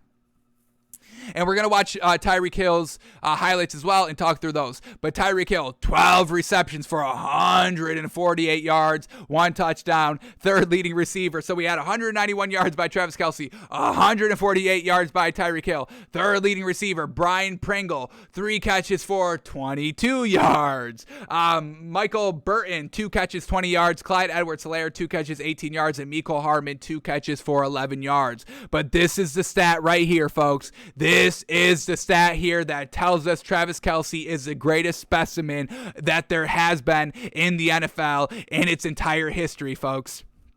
Travis Kelce has now reached 1,000-yard receiving yards for the 6th consecutive season. To put that in perspective, no other tight end has more than 3 consecutive with 1,000-yard receiving yards. Actually, no other tight end has ever had more than 4 seasons in their career with 1,000-plus receiving yards. So Travis Kelce, 6 consecutive 1,000-yard yard receiving seasons, and he's at the tight end position, folks. Absolutely wild. So there has been tight ends that have 1,000-yard receiving. That's really good. But when we compare this kind of accolade, 1,000-yard receiving seasons by a tight end, we can compare that to Drew Brees throwing 5,000 yards multiple times back-to-back, more than once. No other quarterback has thrown 5,000 yards more than once besides Drew Brees, and Drew Brees did it, I believe, 4 times, and I believe he did it in back-to-back seasons as well. Let me double-check these numbers here. But that's exactly what Travis Kelce is, folks. He is the Drew Brees of tight ends. Here we go. Back-to-back 5,000 yards by Drew Brees. 2011, 5,476 yards. Absolutely wild. The following year, 5,177 yards, folks. He's got 1, 2, 3, 4. He did 3 times in a row. Oh my God, he did 3 times in a row, and it was so close to 6 times in a row. He literally would have been the Travis Kelce of quarterbacks. 6 straight 5,000-yard passing seasons by Drew Brees, which is such an impeccable, extravagant, fantastic number for quarterbacks. 5,000-yard seasons. Same thing with tight ends. 6 consecutive 1,000-yard receiving seasons. So Drew Brees, 2011, 5,476 yards. 2012, 5,177 yards. 2013, 5,162 yards, 3 straight seasons. Then in 2014, so close, 4,952 yards, 48 yards away from 4 straight 5,000-yard seasons. 2015, 4,870 yards, so 130 yards away from 5 straight 5,000-yard seasons. And then in 2016, he's back in at 5,208 yards. And I'm just, folks, this is why I wanted to say Drew Brees is the greatest of all time. Do you see these numbers here, folks? These completion percentage numbers: 70, 68, 71 with 5,000 yards, 63 with 5,000 yards, 68 with 5,000 yards, 69 with 4,900 yards, 68 with 4,800 yards, 70 with 5,200 yards, 72% completion percentage with 4,300 yards, 74% completion percentage with 3,900 yards. It's just absolutely immaculate, folks. And this man only has 1 ring. Oh my God. If I could go back in time, I give Drew Brees a ring somewhere. I don't know which year it is, but I give that man another ring. Damn. All right, back to Travis Kelce being absolutely monstrous here. Let's watch these highlights quickly, folks, because they're absolutely fantastic. We get every catch from his career high 191 yards from last night. Let's watch this man absolutely kill it right here, folks. Boom, just sitting down right there, can get into that kind of soft zone, look back to the ball, catch it, and just easy peasy pick up, first down. Set up screen, and he tries to stay on his feet. Unfortunately, that one gets blown up. So 1 catch went for 0 yards, and he still had 191 yards. All right, next play up, Patty Mahomes escaping the pocket, looking for his favorite target, which is Travis Kelce, wide open. Nobody within 5 yards of this man. The escapability, the buyability time of Patrick Mahomes. I mean, Travis Kelce is the perfect target. He always comes back to the ball. He will always find the open spot and save Patrick Mahomes from a sack or just trying to kind of do too much and maybe throw an interception. So great job there by Travis Kelce just to find that open spot, man. We don't need to watch it again. We know it was good. Let's go to the next play. Travis Kelce just coming back. Look at that. Shows himself, shows his hands. Hey, throw to me, throw to me. They throw to him. Fantastic. Here we go in the second half. Down a point here. Travis Kelce, boom, just dinking down 10 yards. That's easy. Securing the ball right there. Almost fumbled, but he was down. He does not fumble. No official fumbles for Travis Kelce. He's down. He's down. Alrighty, come on, next play in the red zone. What's going to happen here in the red zone? Here we go, play action pass, Patty Mahomes, pump fake, slings it to Travis Kelce, and he's going to bring it right down to the 1 yard line. Big body target, shielding himself from the defenders. I mean, this is just all textbook catching stuff here by Travis Kelce, and then he finds himself wide open, down 8 points here in the fourth quarter. Travis Kelce, wide open, 20 yards, 30 yards. yards down the field, and then he runs for another 10, 15, 20, 25, 30, 35, 40, 45, 50. Oh, just short of the touchdown. That's what Travis Kelce does. One play to him, you move from your 30 to the 1 yard line. Your 30 to the opponent's 1 yard line. Look at this man in space. The speed, the elusiveness. He's a tight end, big body, folks. Down 7 again. In the fourth quarter, 2 minutes left. Travis Kelce dinked down for 5 yards. A nice drive starter. Get the defense off balance. Then back in the red zone. Obviously, he's your man. Patrick Mahomes rolling out of the pocket. Finds Travis Kelce low and away. Let's see if we get another angle here. I want this from the back angle. I truly want this from the back angle to show how well this was put on the money low and away. And I think we're going to get it right here. Fantastic. Travis Kelce, a nice little in route. He's buying time. He sees Patrick Mahomes rolling out of the pocket, so he needs to get open. How does he get open? He retools inside, and he's able to get that separation. He had no separation. Patrick Mahomes scrambling. He kind of recurves inside, and now you've got a nice kind of half yard of separation, and Patrick Mahomes puts it low and away, exactly where it should be, and just look at that. Eyes on the ball, eyes right toward the ball, and that's just textbook catch. Secure the catch, look it in, touchdown, bingo, bango, Mahomes to Kelce, baby. What better connection is there in the NFL? I don't even know. Maybe Patrick Mahomes and Tyreek Hill. Who's the common denominator? Patty Mahomes, absolutely marvelous. Here we go in overtime, and there it is, boom, big strike for about 20 plus yards. Travis Kelce with the little flex of the ball first down the point to everybody, and once again, look how tight of a mother-loving window this throw is, and Travis Kelce, eyes on the ball, looks in the ball, he's able to move upfield another 5-10 yards right there. He's a monster of an athlete, folks, so cerebral, great hands, great athleticism, and once again, this mother-loving, tight-ass window of a throw. I can't even mother-loving believe it. It's so mother-loving good, folks. Ugh. And then here we go. I believe this is the game winner. Travis Kelce, 5-yard pass, and then he just goes down the field, weaving in and out of traffic, and the nice little celebration, 3 yards, and then the celebration after he scores, and he's having a good old jolly time there in sunny old LA, in that beautiful, fantastic SoFi Stadium, and everyone's clapping, everyone is celebrating and dapping this man up because they love Travis Kelce. Travis Kelce, great athleticism, speed, height, strength, catchability, escapability, showability, and then also on top of that, a leader. The people love him. He's not Urban Meyer. Obviously, people actually respect him and actually like him. And Travis Kelce, he's just the guy. He's the guy. He's a winner. He's a leader. He's everything that we love in an NFL player, and he does the tight end position absolutely proud, folks. Travis Kelce is absolutely immaculate, folks. Immaculate. Love it. Alrighty, I want to watch Tyreek Hill, but we don't have time. We have to make our official pick. So we've got time on tomorrow's show. We can do that. We'll watch Tyreek Hill on tomorrow's show, but we got to get to our picks and close out the show here.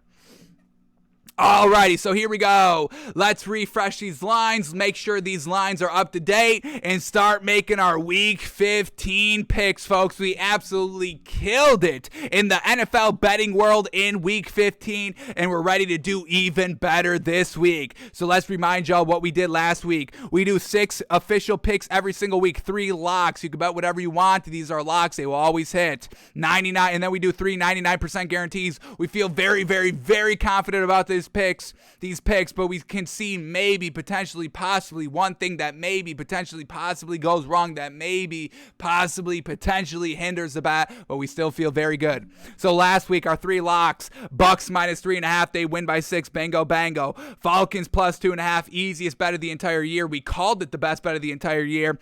Falcons plus 2.5, they win by 8, bingo, bango. And then the one pick that we missed on all week long was Cardinals minus 2.5, they lose by 7. Then our 3.99% guarantees from last week. We had Chargers minus 9.5. They win by 16. Swallowed all those points, no problem. We had the Titans minus 8. Once again, swallowed all those points. It's the Jaguars, no problem. They win by 20.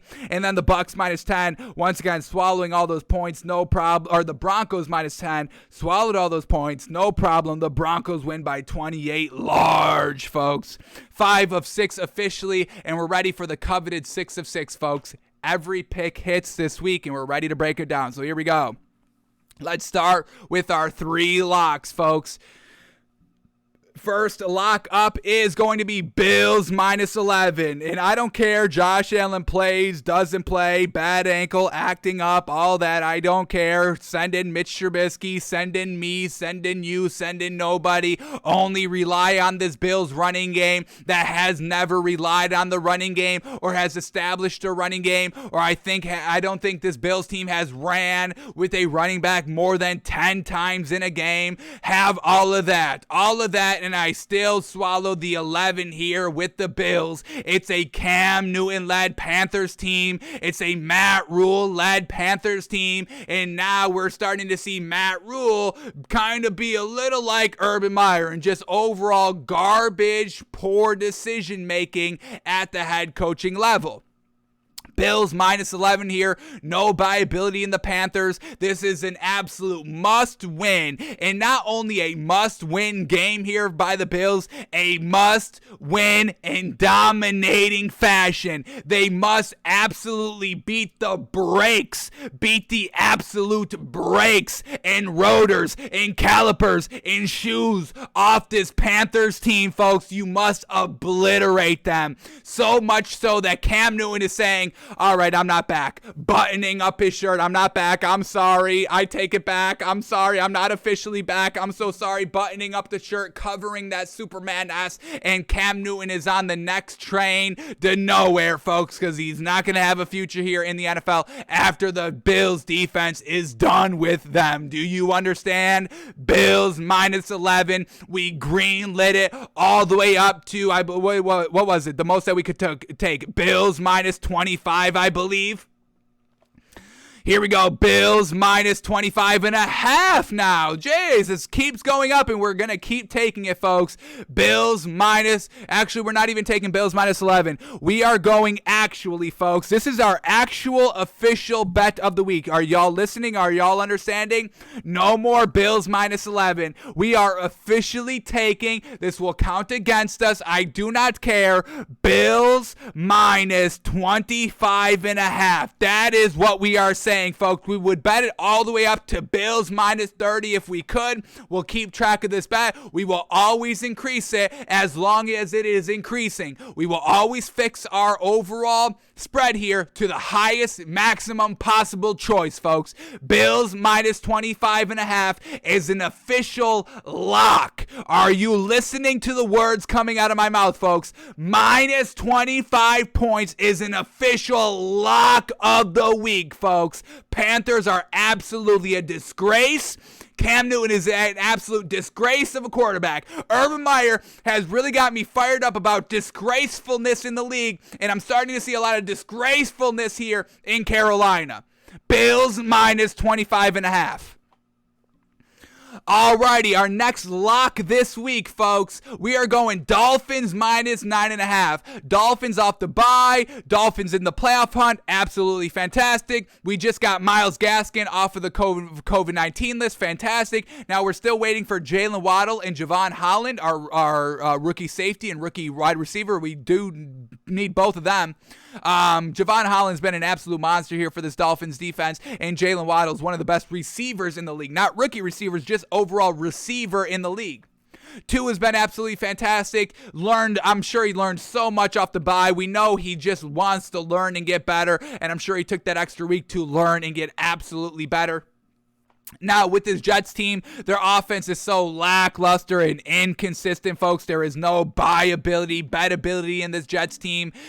We get it right under that 10-point mark. So, touchdown, field goal, win for the Dolphins. Bingo, bango, we cover our bet.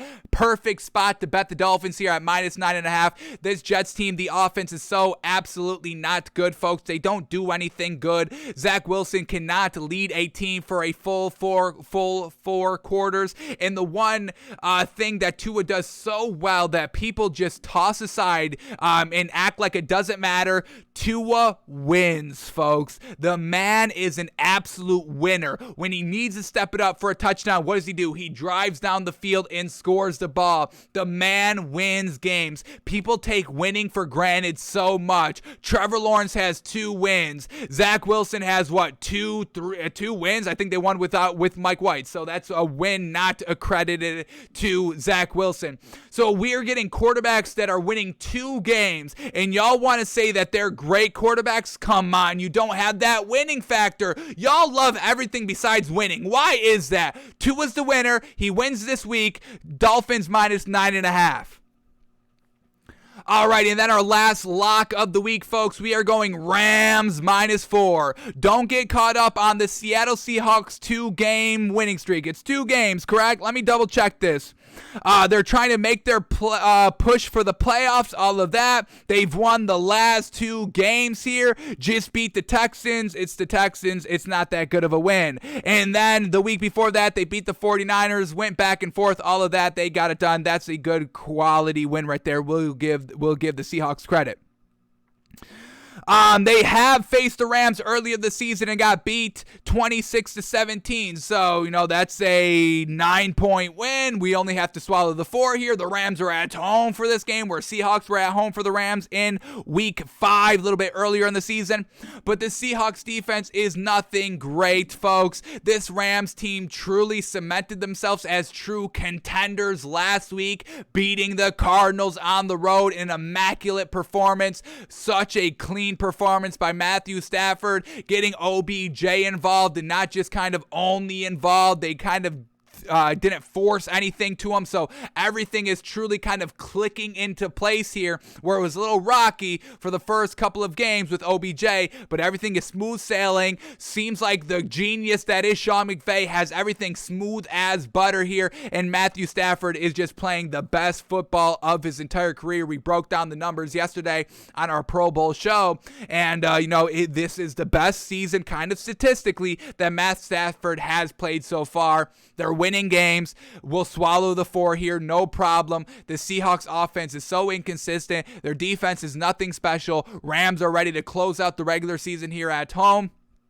and they'll beat the Seahawks team, no problem. We get the Seahawks team kind of sneaky, with these 2 games. So everybody thinks this is a good team. This is not a good team. Just like the Rockets. I know we're going NBA, but just like the Rockets on that 7-game winning streak, we never bought into that, and people are still betting and buying into the Rockets here, even though they're trash now. That's kind of exactly what we're seeing from the Seahawks. The Seahawks team is still very, very not good. The offensive line is still a problem. Russell Wilson, I don't know who's holding him back, himself or the receivers or the play calling or whatever it is, but this is not a classic Russell Wilson, lead us to the promised land, do whatever it takes, sling the ball around, run the ball yourself. I don't know what the hell this Seahawks offense is. No resemblance of what made them so great of going back-to-back Super Bowls here the last couple of seasons. Rams -4. I'm absolutely loving the value right here. Can't believe it's so low. Rams -4. We will absolutely take that. We actually called the line Rams -7, folks. So we thought we were going to have to swallow more points. We don't. We're taking it. We're locking it in, and it is an official lock here. Rams -4 and Bills -25.5. Both have the same chances of absolutely happening, folks. Definite chances.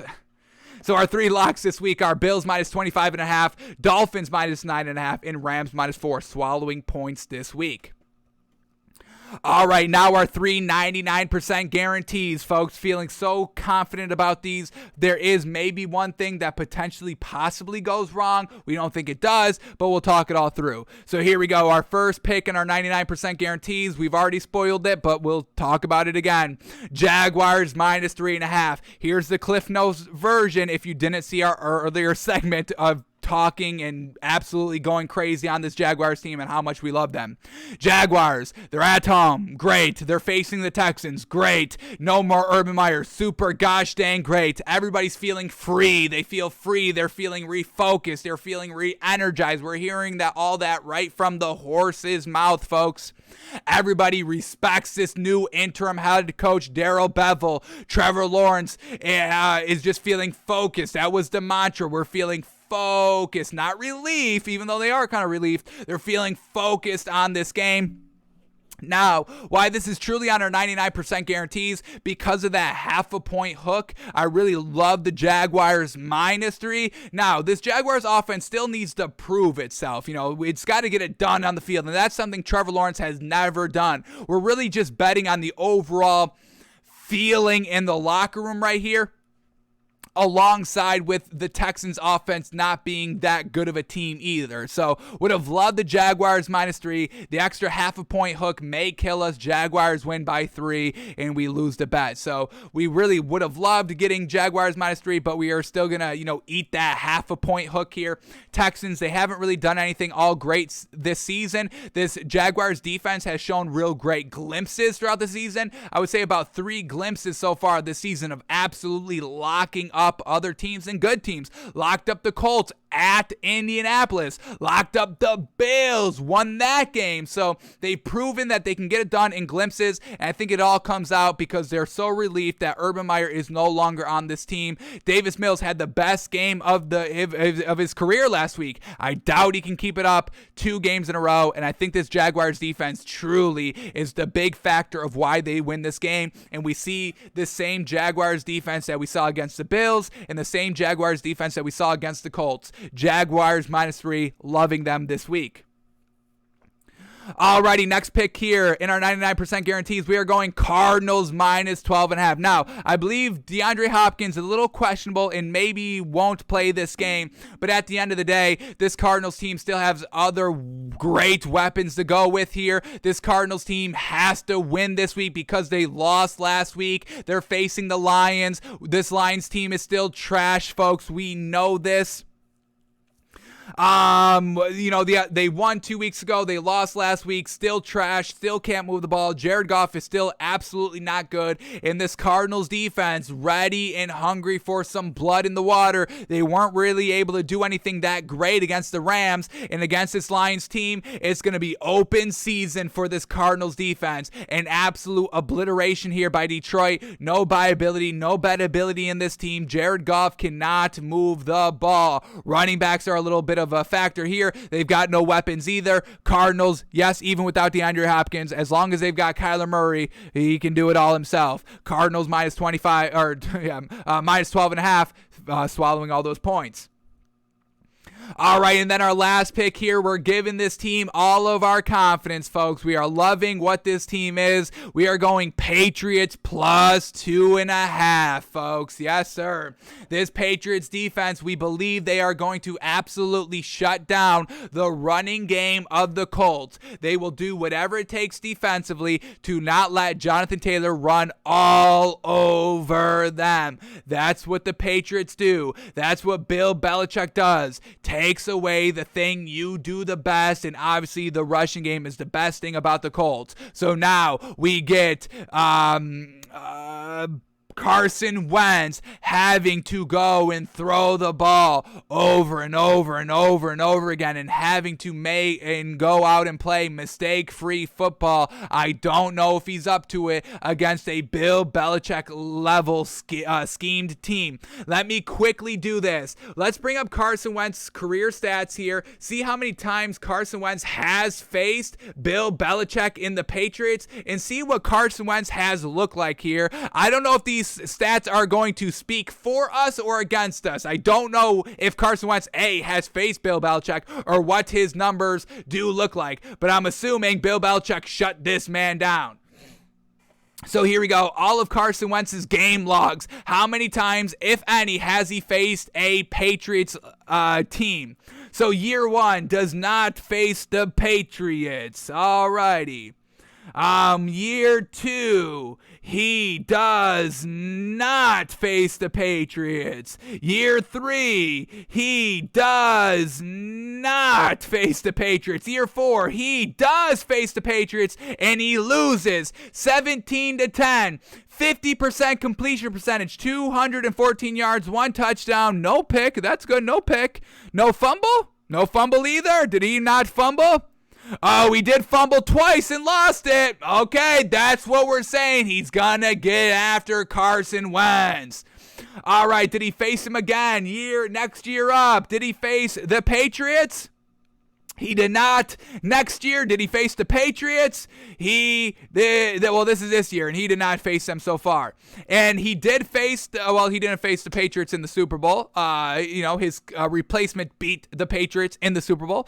But he faced Bill Belichick once. 2 fumbles, 1 lost, poor completion percentage. So yes, the Patriots plus 2.5. We are absolutely loving it. So, our 3.99% guarantees, we are going Jaguars minus 3.5, Cardinals minus 12.5, and the Patriots plus 2.5 points. So all of our picks this week, we are going Bills minus 25.5, Dolphins minus 9.5, Rams minus 4, Jaguars minus 3.5, Cardinals minus 12.5, and Patriots plus 12.5. This is the 6-for-6 parlay, folks. Let's see what this pays. Betting all 6 games, we're going to get great value because we bet up the Bills so high, but that's fine because we so strongly believe in it. So Patriots plus 2.5, Jaguars minus 3.5, Cardinals minus 12.5, Dolphins minus 9.5, and Rams minus 4. Let's once again retool the odds here of the Bills to Bills minus 25.5 because this is going to be in a betting extravaganza, folks. This parlay could change your life. Are you listening? This parlay will change your life. This is life-changing money right here. 6-teamer plus 12,452 odds. So if you bet $100, folks, you win $12,000. $12,000 on a $100 bet. You're telling me y'all don't have $100 that you can just throw away? Come on, y'all got $100. I see what y'all do with $100. Come on. 6-teamer, guaranteed. Bills minus 25.5, folks. Even with that, plus 12,000 odds. Go and make a little bit of money and be set for the rest of the year gambling. No? Alrighty, that is going to do it for us today, folks. Thanks for tuning in. Thanks for watching. Thanks for listening. We are back live tomorrow, noon Eastern, doing some pre-games. We got games on tomorrow, folks, so we'll go down those 2 games maybe a little bit more in depth.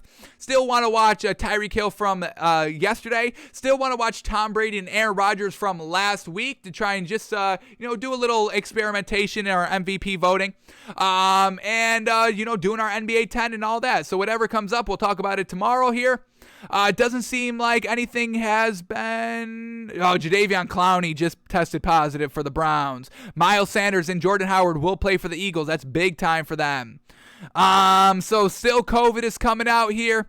Doesn't seem like anything big breaking news, so I think we are good to get... and Patriots downgrade running back Damian Harris. So yes, we are still loving the Patriots plus 2.5 because we're getting more Ramondre Stevenson. Absolutely love it.